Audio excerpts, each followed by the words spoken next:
right, everyone, and welcome back. I got Brian Andrews and Jeff Wilson in today. If you don't know who they are, you've been living under a rock. These guys are a dynamic duo. Some guys I really look up to, in their new book, The Sandbox, right here, is out, and it's a very interesting read. And I'm glad to talk to you guys today. How you doing? Good, man. It's good to be with you. Yeah. Thanks for having us on. It's Of fantastic. course, yeah. Thank you, and thanks for the book. You guys got me a book, and I really appreciate that. And I read it, and I burned through it.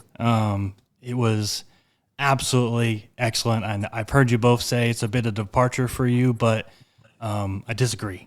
I think this was right up your alley. This was something you guys should have done for sure, maybe even a long time ago. But I think the way you did it, like if you didn't say that, I would have thought these guys are true crime professionals. These Oh, guys have got it Oh, locked thanks. down. That's very nice. It was great. And I handed it off to someone who's more of a true crime person. She was like, who are these guys? I've never heard of them before. I was like, they're military guys. They wrote a Tier 1 series and some other stuff. And she was like, so they write like military fiction? I was like, yeah.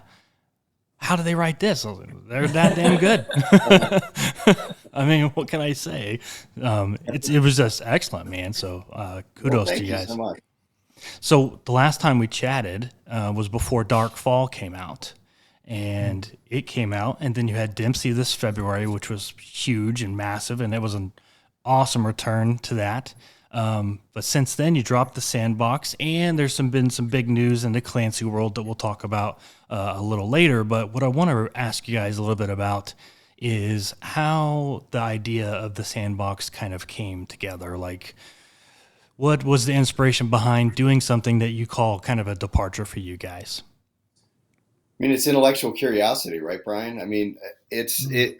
We like to say this is twice now that lightning has struck twice for us now, living up to our adage that it's better to be lucky than good, because we had developed, with my background in science, with him as a nuclear engineer.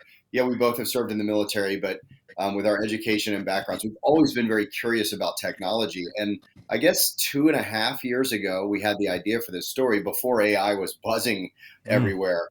So it worked out really, really well for us. yeah, great But, timing. I think I'm going to let Brian really field the cool part of the question, which is, can an AI go mad? Because he's the one with the psychology degree and the conversations that we had just socially about artificial intelligence and sentience in AI, and what would that look like, and what would motivate an aware AI.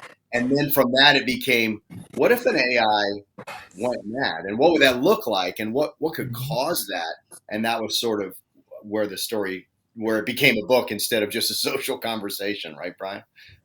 Yeah, I mean, so many of our plots are just generated from the two of us talking about stuff that we find interesting.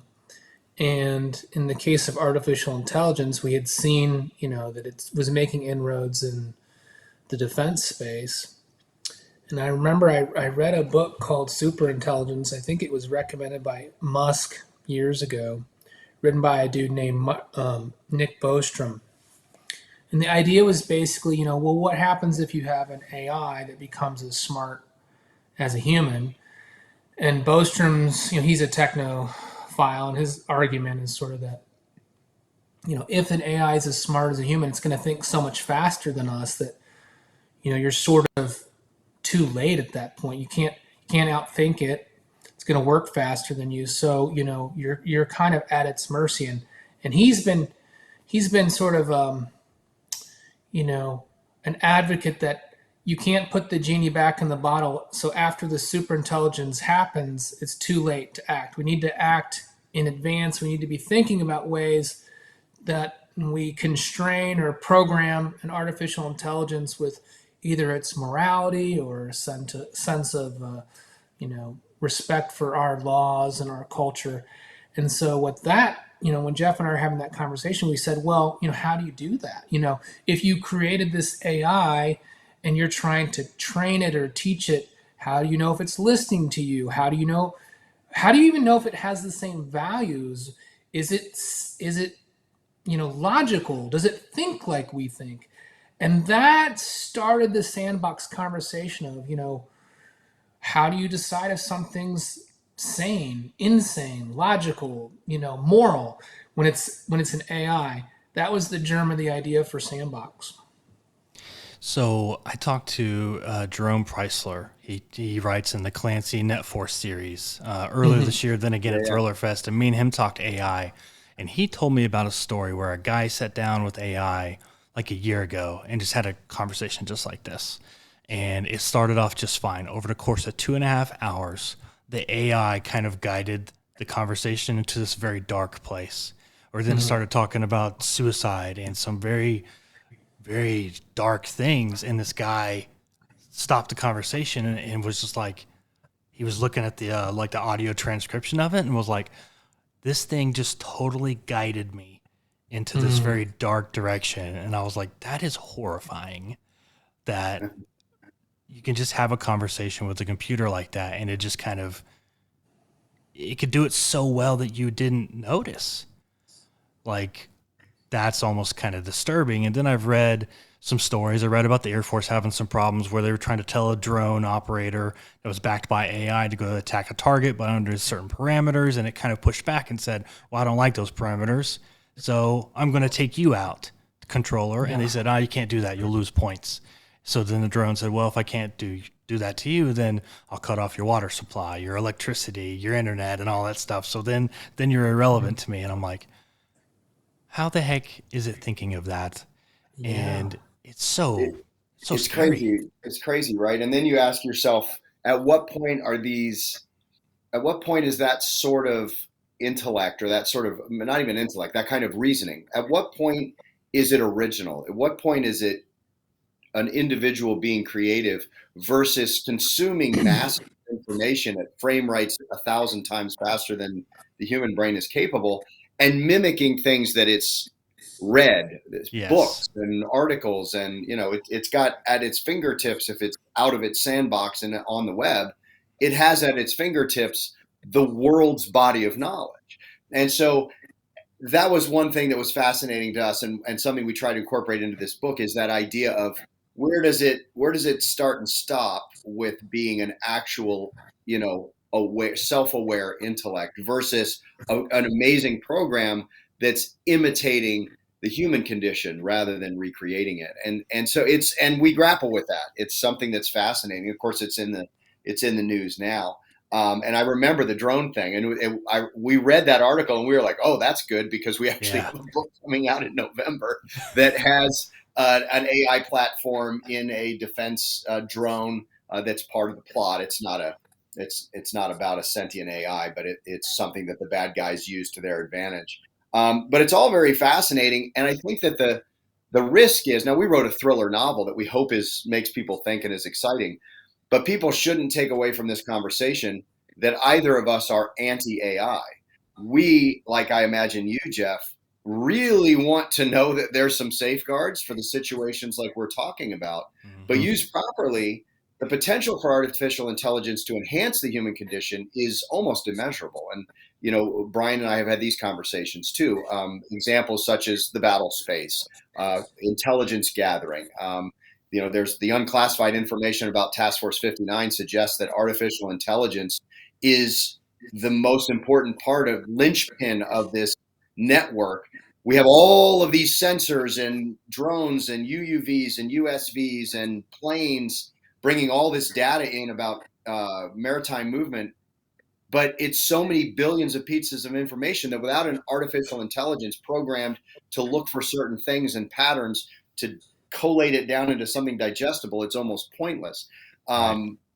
Medicine is the example I always like to use because I used to be a surgeon. Imagine a surgeon, a neurosurgeon, dealing with a tumor, and while he's in there, something is unexpected.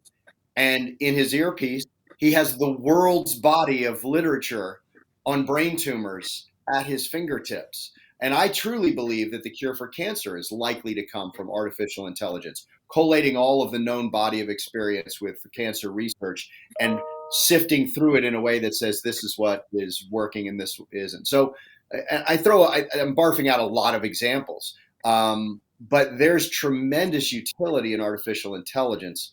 but we do need to decide in advance whether we're going to be in charge of it, Yeah. or if we're just going to open the Pandora's box and let it eventually be in charge of us. And that's sort of thematically where we went with the Sandbox. Obviously, at its core, it's a thriller. It's meant to be exciting and scary and all that.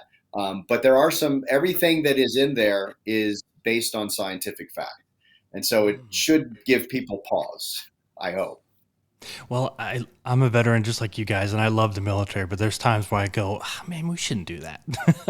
And maybe toying with AI and some of our military weapons maybe isn't a great idea. We make fun of Skynet and the Terminator and all that, but I'm like, okay, we're getting a little too close to it not being a joke anymore and being potentially scary. Well, if you look at the book, one of the company Platform Cognition, the way that we structured it in the story was very intentional to sort of draw this distinction between maybe what you call narrow focused artificial intelligence and general artificial intelligence. So a lot of things that Jeff just spoke about, a protein folding AI or an AI that's able to look through data sets for, trends and read radiographs or x-rays or MRIs. That's a very narrow focused AI. These are AIs that are programmed to do a particular task and do it very, very well. And they can do it with a speed and discipline and tiredlessness that a human cannot replicate. But when you start getting into this idea of general purpose AI, something that's not programmed to specifically do something that's supposed to emulate the human mind, be very flexible, think for itself, make decisions, aggregate large amounts of data that are, seemingly unrelated and make sense of it, then we start entering this new territory where, hey, when the AI you're giving it the ability to make decisions and think for itself, now we don't understand what's happening inside that black box. A lot of the programmers at Facebook and Google will admit we don't know what it's doing. There's an example at Facebook where they had AI that they were working on to function basically as chatbots so they could keep people company. And these two AIs they had them talking to each other, and something very unexpected happened, which is they generated their own language from scratch, and the programmers now did not know what they were saying. They had no idea how they were communicating, and so then they turned them off. And so that's just a very benign example of how fast, something could get out of control. And so what I think about a lot is, if you have as a father, I think about, my children. When a child's born, you have a toddler, they're intelligent, but they don't have life experience. Haven't been educated, and they also don't have a real sense of morality. We instill this idea, you don't hit people with hammers because that hurts people. And so over the course of growing up, a normal human being develops a sense of empathy, and that empathy helps, inform our morality. And we also start to think about things like the golden rule. Well, I don't want to do to you what you would do to me. So that's going to, guide my behavior. Can an AI without a body, without social interactions, without a family structure, can it start to appreciate that, oh, wow, if I do this and I kill something, that hurts, How do you teach those sorts of things to something that lives in a black box? I don't know. So how much time did you guys really kind of take talking to each other, and you almost had to the AI was a character in this book. You had to come up with a personality, features. Like you wrote it so well that I could hear the voice, in my head. Like I developed that, just like I develop an image of a character, Dempsey or whoever, I developed a sound of this voice in my head. And then when you flipped it on us, and then you did the whole, basically, by the way, I got a split personality now. And I've been shadowing as someone else. And I was like, what? But it felt so believable. How much time did you guys take developing that character as opposed to like a normal human character? I think not as much more as you might expect, because I think early on we had decided that it was okay to be a little anthropomorphic here, right? Like if we're gonna make this Charlie character into a self-aware sentient AI, then he's going to have a personality, especially once we decided to go down that slippery slope of giving him an actual psychopathy, right?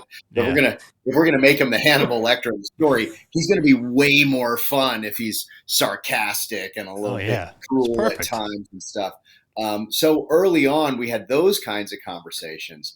But after that, he just sort of took on a life of his own, and just like any of the other characters we write, when we came up with John Dempsey on that first book, we spent a number of hours early in the first draft talking about his motivations and his backstory and how he thinks and he feels, what's his moral compass.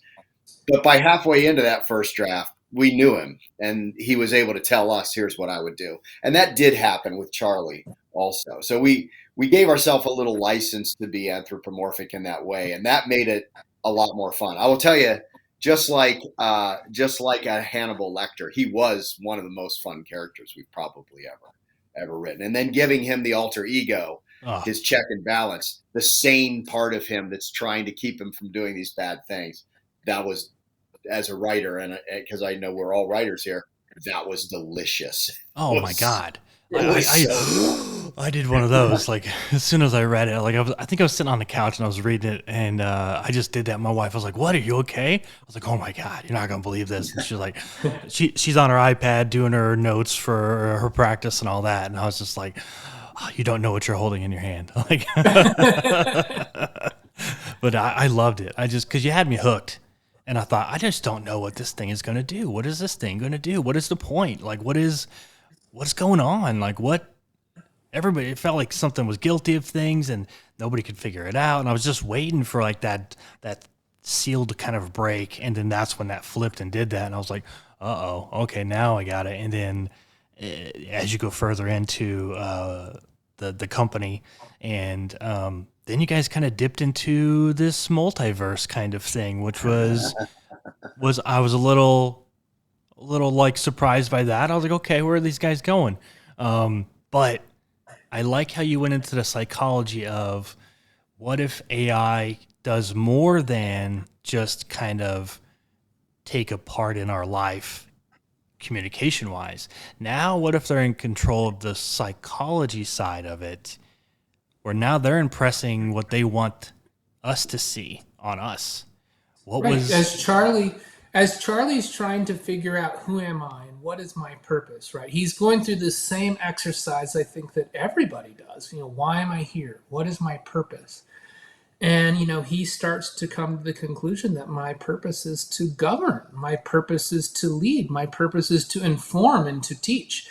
And so, he's very much a spider in the sense of, he's luring them back to a trap. He's luring them where he wants them. It's all about that, right? Getting everyone in the position where he can show them. He's going to show them, that they need him and what they don't understand and how pathetic and clueless they are, and that, they're misguided. And, that's part of his psychopathy too. But it's also, something that when we talked about this, what is Charlie's end game? And, we realized his end game is basically to become a god, right? So he's thinking about that, and that's kind of, it was, I think, maybe disarming for some people as you move into the second half of the book and say, well, this is a change from what I thought. But when you really think about Charlie, this is what he wants, right? So it makes sense. Yeah, well, and he's trying to take... the one cool thing, just to finish that thought about his psychopathy is, when we decided that was going to be his motivation, that he wanted to basically play God for the planet, we were very intentional about not making it a sociopath who does it for their own delight and pleasure. Like there's actually that borderline right there. Yeah, exactly. There's actually some philanthropy in Charlie, right? Like, I'm doing this for your own good. Like, yes. It isn't because I want to hurt you. Like it would have been very easy to write Charlie as a sociopath who gets joy from the suffering of others. But that would have been so two-dimensional. Like, to add that extra layer of complexity, that was really, really, it was hard to do, but it was really fun. And in the end, I think we're so glad that was the way we went. And the thing with the multiverse, that was, I'm not sure how else we could have done it. It almost became inevitable as we grew the story, because he needs this interaction, but unlike the Terminator, he's not a robot, right? Like, Yeah. so he can't come out of his universe to interact with us, but he can bring us into his universe and force that interaction. And I will say that 99% of the stuff we write, when we're done, I can't tell you what was my idea. I can't tell you what was Brian's idea. It's such a collaboration. And that's, everyone thinks we make that up on these podcasts, but it's true. It really is true. But this is an exception, and the exception is that was Brian's idea. I remember what I just said. Brian said to me, he's like, if he's going to be interacting with him, he can't come out. How do we bring them in? And so it was brilliant, and it was so much fun to do. So kudos to Brian. He was the brains. Well, and kudos to Jeff for figuring out how to do it, right? So the surgeon and him figured out, okay, here's how we do it with science, with an implant in the brain that impacts the cortex, interfaces. And I have to pat us on the back. I don't normally do this, but I'll pat us on the back because, our version of the multiverse is something that hasn't, we've seen the Marvel multiverse, this idea of alternate dimensions and Yes. blah, blah, blah, all these different realms. But what Charlie's multiverse is novel in the sense that he's creating an alternate reality for each of his quote victims, right? So that's what's really cool is the multiverse is that he's putting you into his own little reality, and it's tailor-made for each person. And that was really fun because we tried to think about where would he stick, Heath Garrett, and what would he do to Valerie? What would he do to Abe Winter? And if you noticed in the book, he picked the thing that would be the most poignant, the most terrifying, the most difficult for them to be able to overcome their fears and try to escape. It's personal. Yeah, it's always it's very personal for each of them. And no one has said that in any of the reviews, which makes me sad. I don't know if anybody picked up on that. As an author, you're always like, do people get it? Did that point resonate? Yeah. Did this thing we did matter? And you look through the reviews. Did anybody say anything? No, they didn't. But it definitely was. It was his own unique experience for each one of the victims, quote unquote, and kind of a personal tie to it. But to a point where they understood it, like they almost knew what he was doing, but it was unavoidable to recognize it, without being fearful of it, because you knew, but you didn't. So how much of that kind of technology is true or fiction based upon kind of how you guys wrote it in the research you did? Well, we know that there's a lot of technology being created now with cerebral implants, things that for great purposes, hearing devices and vision devices, and our ability to control seizures with implants. So our sophistication and our understanding of how and what and where things operate in the brain is increasing, and our technology and more importantly, our microtechnology, our ability to interface with that is also logarithmically improving. So it's very fertile ground for writers, right? To imagine. I mean, you think about all kinds of different scenarios in books and films where they have talked about these neural nets. The neural net technology does exist, and now that we've mapped the brain fairly well, the idea that you could reproduce an experience of all the senses is definitely real. Is the technology at the point where we have it in the book? No, but it's certainly not far away. And in all likelihood, the only thing standing between us and it is our own morality and our desire to do it, right? Like There's no one yet who thinks that this is a good idea, or it would already be out there, I imagine.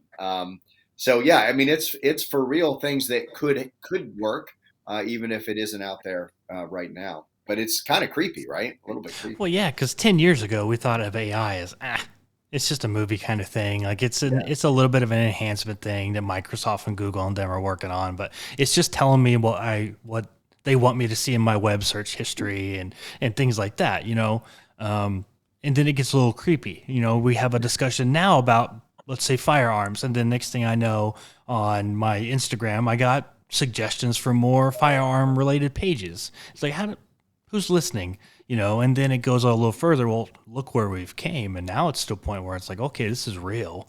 This is really ingrained. This is something that's not a joke. And it could have lots of great applications, like you guys have said before, but also what point in time do we maintain control and say, this is too far? This is too much. It's not doing the good deed that it was designed to kind of do. And I really like that in this book, you really did it to where it was the good deed. Charlie believed it was the good deed. I'm doing what's right. And then it just, as it gathers along, you can kind of see where the wheels start to spin off for him. And, but he pulls them away from the scene. I like that too, that, he kind of tries to guide them away from the murder. Like don't look over here, look over here. And that's just that 3-dimensional point to the character where you just, as you read it, you go, Charlie is in control of this entire thing. Every page of the way, he's running the show. And I think that was just really cool how you guys did it. And he did all that really before he was out of the box. So then when he was out of the box, it's a whole nother game. So the second and third acts are just, you're like, wow, this guy. And that one was of the fun. other big themes. I was going to say, just one of the other themes about the story is this idea with platform cognition and Abe Winter and Britt Norris. It's really an analog for Apple and Google and Facebook, and we're sort of posing the question in the subtext of the book is, do you really want big tech to be the stewards of AI? Do we think that they're responsible when it comes to, the implementation and managing the unintended consequences of these technologies that they want to monetize? And I think, with the introduction of ChatGPT and Bard, we have some evidence that the answer to that question is no, because, these large language models were turned loose without our knowledge for the past 3 or 4 years, scraping all of our novels and our nonfiction works and our scientific papers without our permission, without our knowledge, basically, like Jeff said earlier, acquiring and aggregating the vast body of knowledge that we call human achievement. And they did it without paying for it, without acknowledging the copyright. And now they say, they release it and they say, look what we did. We learned this. It's for everybody's good. It's for everybody's good. And by the way, we know we said we were starting as a not-for-profit, but now we're a for-profit and you can pay to use this. And so it really, for me, says, I don't know if we can trust them to, make the right decisions for a technology that can dramatically affect the entire human race when their goal is profit. And the conversation that Brian and I have had on this goes to the next step. So then, if not them, who? I think that we've come to a point in our culture where there's not a lot of people that say, who I trust completely? The government. That's who I trust completely. So if not corporations, should it be government? It's like, oh my gosh, I'm not even sure which of those two is worse, right? And the point, and I'm not trying to be political because it's across the board, but what I'm saying is that the only real answer is that we as a species across the planet need to have our voices heard. I think that this isn't something that we as a people can just sit back and say, well, I bet Apple will figure it out. Or I hope the government will do the right thing. This is too important. We need to have a voice. Everybody on the planet will be affected by this technology potentially. Therefore, all of us should have our voice heard, and it should be a decision that we as a species, as a human race, decide what safeguards do we want in this technology? What limitations do we want? What controls do we want? Because if we're going to wait for someone else to decide, without getting political, I don't think I could do it. But I'm sure all three of us can think of 5 examples off the top of our head when we waited for government or corporations to figure out the right thing, and it didn't work the way we would have liked it. So we need people to be aware and to start thinking and being concerned and express their feelings and their ideas. I love what you just said, Jeff, and I don't think it's hyperbole to say that this is a species decision, a species level issue. And we have another one of those too, which is climate change. And we were just talking before this show about the giant heat wave in the central United States. There's a hurricane in California. Maui just burned. I mean, there's so many examples. It's impossible to say that we cannot impact the climate. And yet, it's not something that one country or one company can decide anymore. So we're starting to get to the point as our species approaches 9 billion people, we're everywhere. And as our technology connects all of us, we can't just say that this is a problem for over there. It's a problem for somebody else. I think we really are now with AI and climate change. Those are the two big ones that are really going to affect everyone. Like Jeff said, everyone on the planet. The question is, how does the species make decisions? Because we're really not equipped. We've never been equipped to do that. We're always sort of all politics is local type of approach. So I don't know, but it's worth thinking about. Yeah, it definitely is. I asked Brad Thor this question a month and a half ago. He gave me a very Brad Thor answer, which was great.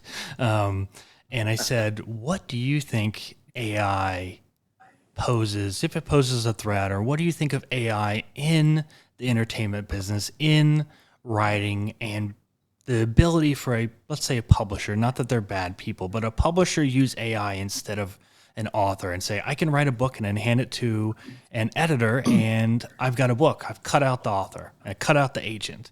I said, "What does Brad Thor think about that?" And of course he said, "I'm not worried about it at all." And I was like, he's like, "It'll never replace the human. It'll never replace emotion and feeling and blah, blah, blah, and all that stuff." He's like, "It'll never do what I or anybody else can do when it comes to character development and all those things." What do you guys think of? Because even in Hollywood now, it's become a debate, where the studios are thinking, well, I can use AI to write an entire script and I don't need writers. I need maybe one writer instead of a room of 6 of them.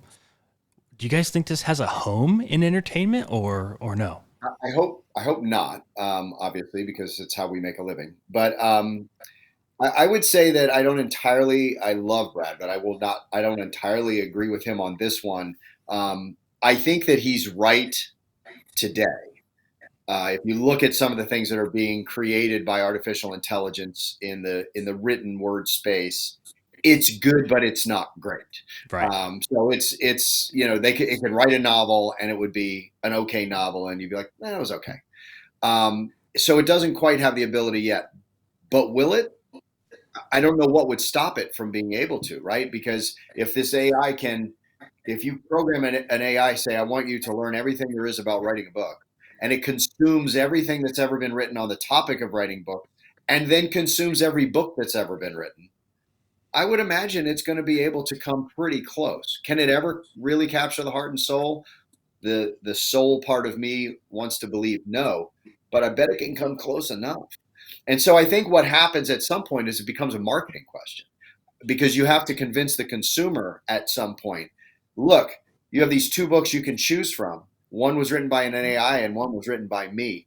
Do you want to entertain yourself with a story about the human condition by someone who has lived it like you, or by a machine who is mimicking your experience? And it's going to come down to that. We in half tongue in cheek have a line in the beginning of the book that the book was written and edited and produced without the help of artificial intelligence.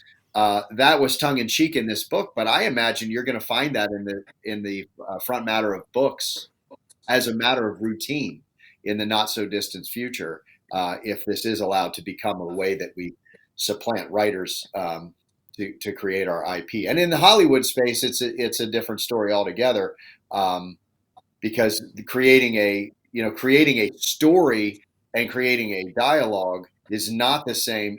It's still very challenging. I am not minimizing what a good screenwriter does, but once you get on the set, a good director and a good actor can add some of the human elements to it, Sure. right? But in a novel, it's just what I put on the page. It's just what Brian says, Jeff, take off the page because that's stupid or whatever. You see what I'm saying? When we create something, that's all you have. When you consume our entertainment, you have only what we put on the page. And so there is no check and balance for it. So yeah, it's an interesting question. So I'm not entirely sure I agree with Brad, although he's probably right today. I'm not sure how right he'll be 5 or 10 years from now. When I think about the process that I used, 15 years ago before I started working on my first book of, well, how do you write a book? Well, first thing you do, like Jeff said, is you read a whole bunch of books, so the AI can go read all the books.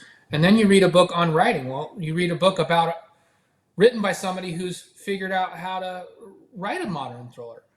And then you take a thriller like, this is what I did. You take a thriller like Jurassic Park and you outline it and you start going through and you're like, what did he do?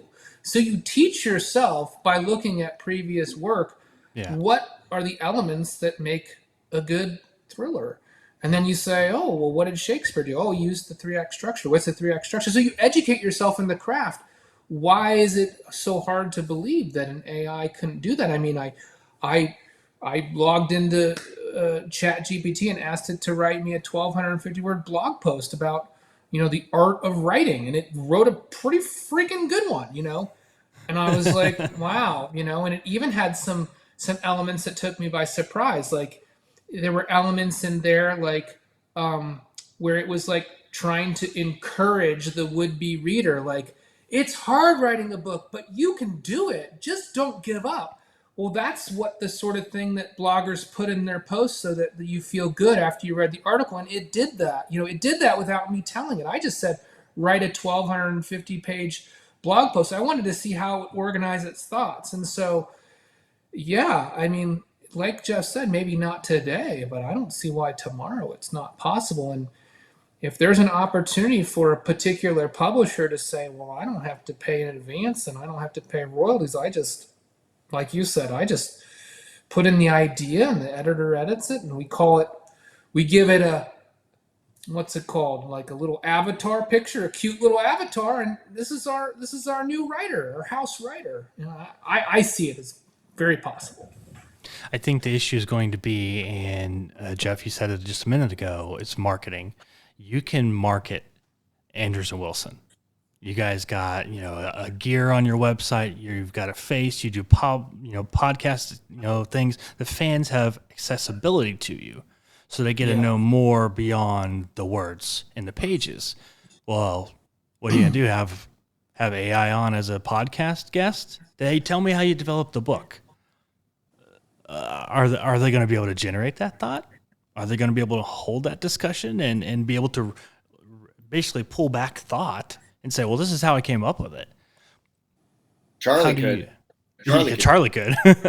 But how do you answer that? So yeah, you could have them come up with a book, great, but you can't ever replace the author, can you? Or do you have to, or is it the new ghostwriter? Yeah. Mm-hmm. So time will tell. Yeah. So let's talk about some new upcoming projects, what you guys got going on here in the future. What is on the docket for the rest of 2024?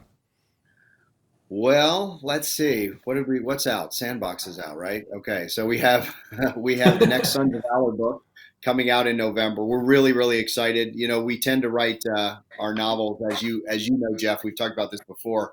We sort of arc our series out in a 3-act structure. So it's about 3 books to wrap up a bad guy. So this book is really, we're pretty proud of this book. This one's really, really, really good. So anybody that is enjoying Dunk and Heels and the team and all that they've been going through, you're going to learn how it all ends up in this book come November. And then next spring, we have a book coming out called 4 Minutes, continuing in the techno, scientifically grounded sci-fi, I guess, for lack of a better term, called 4 Minutes. And we won't talk too much about that one just yet, but it's written and it's ready to go. So imagine what you could do as a SEAL operator if you knew what was going to happen before it happened. That'd be pretty cool, right? So that's that book coming out. And then, of course, our first Tom Clancy book comes out in May. What's the date, Brian? 25th, right? May 27th or 21st or something like that. Yeah. Third Tuesday of May. It'll be a Tuesday. I can guarantee you that. So whatever that Tuesday is. Pick one in May. Our first installment in it's the book 24 in the Clancy series. We couldn't be more excited. It was, when we were flattered to be asked. We were asked at a point when we had so much going on that we were like, gosh, I just don't know if we can do it. But Blackstone, Josh Stan and Rick Bleiweiss, our team over there, they were so generous in saying, look, if you guys want to do it, we'll move things around for you. They were amazing. That's awesome. So we were able to say yes. But the thing that tipped us over was and Tom Kogan knows just how to manipulate us. He said, well, this book will come out it's going to come out on the 40th anniversary of the Hunt for the Red October, Brian Andrews, former submarine officer. And so, oh man, he got you.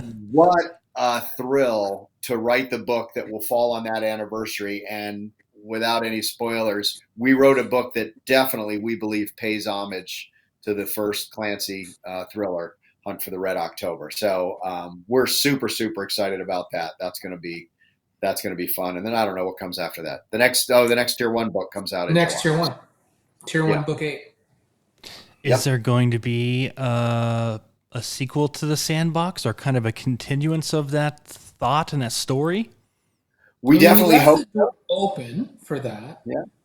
And I think it really depends on the fans. If this book gets a lot of traction and it's a story that people want to hear, the next installment, we'll definitely write it. If not, it can stand alone. And we try to do that, with everything that we write, which is, we're going to tell the best story that we can and make you feel like you get a great, satisfied ending. But, people's lives go on, and there's always more. There's always another chapter, Yeah. I will say, if what you're asking is, do Brian and Jeff want to write the next Sandbox? Do they have some ideas for the next Sandbox? The answer to that is yes. Okay. I'm curious about this 4 Minutes book. I know you said you can't talk about it, but I'm definitely, you got me hooked on that. I want to know, I want that one for sure. But what I want to ask you is the Clancy thing. Like, everybody, when you get that phone call, that's a big phone call. And then when you really get into the weeds of it and you realize, holy crap, I'm writing about this world that Clancy built, and almost everybody looks at Clancy as a godfather, as the guy who broke the mold. We all look up to him. We all have his books. So it's a real surreal moment. I've heard Don Bentley and Mike Madden and Mark Graney talk about it.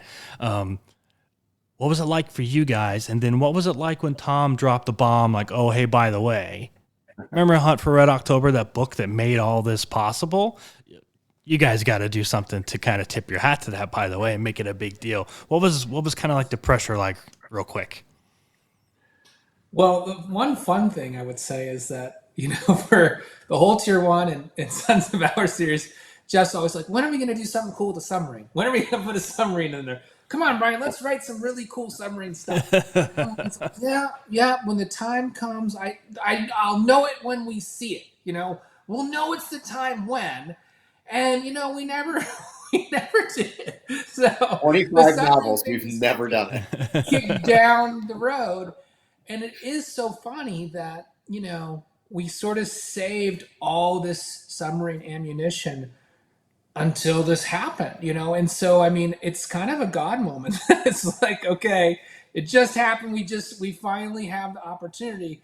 And what an opportunity. What an opportunity. I was reading that book back when I was on a submarine, thinking, wow, this is amazing.